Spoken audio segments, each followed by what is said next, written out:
그거 역시도 하나의 정답만 있는 건 아니겠지만 전체적인 맥락을 가지고 제가 판단을 했을 때 아, 내가 잘못하고 있구나 라는 걸 깨달았습니다.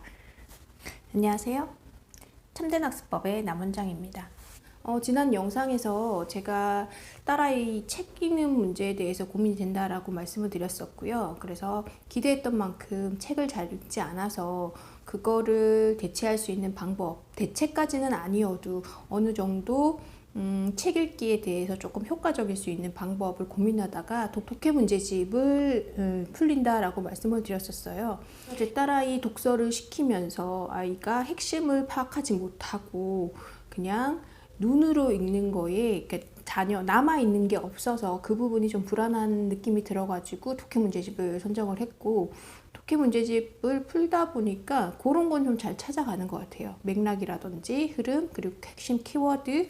근데 제가 살펴보다 보니까 얘한테 스킬만 늘린 건 아닌가라는 생각이 들더라고요. 제가 나름의 공부를 하고 전달을 드리겠다라고 말씀을 드렸었는데, 많은 공부를 한 건 아니지만 그런 거에 관심을 가지고 책을 읽고, 그리고 유튜브 영상이나 블로그에 올라와 있는 글들을 보면서 제 나름의 방향이 생기더라고요. 독해 문제집이 필요 없진 않은 것 같아요. 세상의 모든 문제집이 나쁘진 않은 것 같거든요. 근데 그걸 필요로 하는 학생들도 있고 그렇지 않은 학생들도 있는데 무작정 이걸 시키는 건 아니지 않나 라는 결론을 들었고요. 저희 딸아이는 거의 뭐 아무것도 안 하고 있거든요. 거의 학원을 안 다니고 있거든요. 그래서 가정에서 꾸준히 하는 게 독해 문제집 풀리고, 그러니까 책을 읽었으면 좋겠는데 책을 안 읽으니까 국어는 독해 문제집을 풀리고 그 다음에 수학 문제집을 풀리는데, 두 개 중에서 상대적으로 독해 문제집을 푸는 걸 좋아해서 그거의 속도가 좀 빠르더라고요. 같이 시작했고 같이 들어갔는데 본인이 관심 있어 하는 분야고 좋아하다 보니까 하나는 진도를 좀 더 빠르게 나갔고, 독해 같은 경우에는 지금 4학년 2학기께 마무리되고 그 다음 교재를 들이밀어야 되나 말아야 되나 지금 고민을 하고 있었거든요.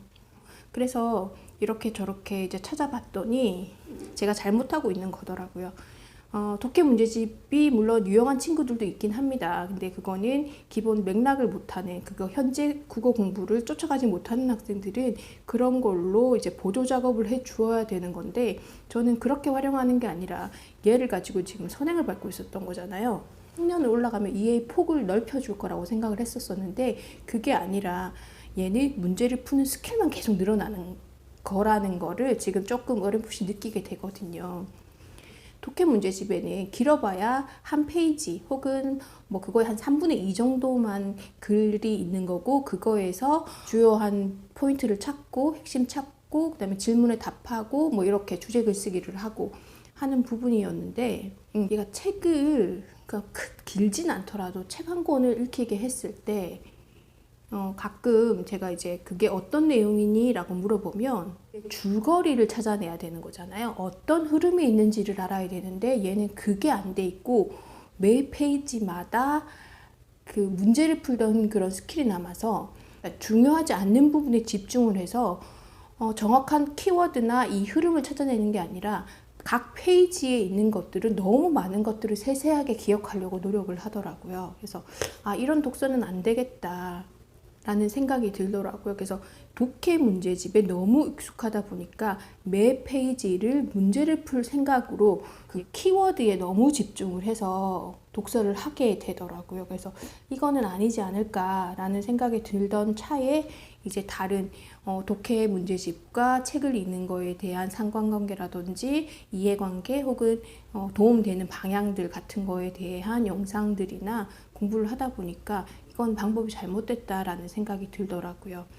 자기 학년에서 독해 문제집 한 권 정도 푸는 거는 괜찮은 것 같아요. 근데 거기서 오답이 많거나 핵심을 지나치게 파악하지 못하는 친구들은 그와 유사한 걸 하나 더 선택을 해서 풀어도 괜찮겠지만, 그러지 않고 오답 없이 무난하게 해결하는 친구들은 이 독해력을 가지고 선행을 나갈 필요는 없는 거죠. 근데 저는 지금 한 2년치 선행을 나갔던 거죠.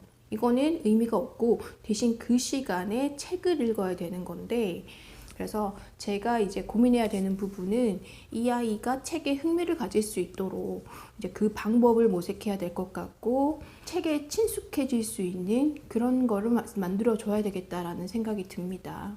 저는 책이라는 게 단순히 시험을 잘 봐서 대학을 잘 가기 위해서 혹은 공부를 잘하기 위해서 시험 점수를 높이기 위해서가 아니라 평생의 친구 같은 그런 존재가 되었으면 좋겠거든요. 책을 통해서 조금 더 많은 걸 경험하면 좋겠는데 그게 참 전달이 쉽지 않고 잘못 개입을 하면 오히려 더 멀어지는 효과도 있을 것 같아서 굉장히 좀 조심스럽더라고요. 그래서 결론은 독해 문제집이 필요로 한 친구들은 극히 일부 보고 가능하면 아이가 책을 읽을 수 있도록 그런 기회와 시간을 줘야 된다는 거죠. 어떻게 하면 딸아이가 책을 좋아할 수 있을지 그거를 알아보고 또 시험해보고 시도해보고 그거에 대한 결과물을 말씀드리도록 하겠습니다. 네, 오늘 제 영상은 여기까지고요. 다음에 다시 인사드리도록 하겠습니다. 시청해주셔서 감사합니다.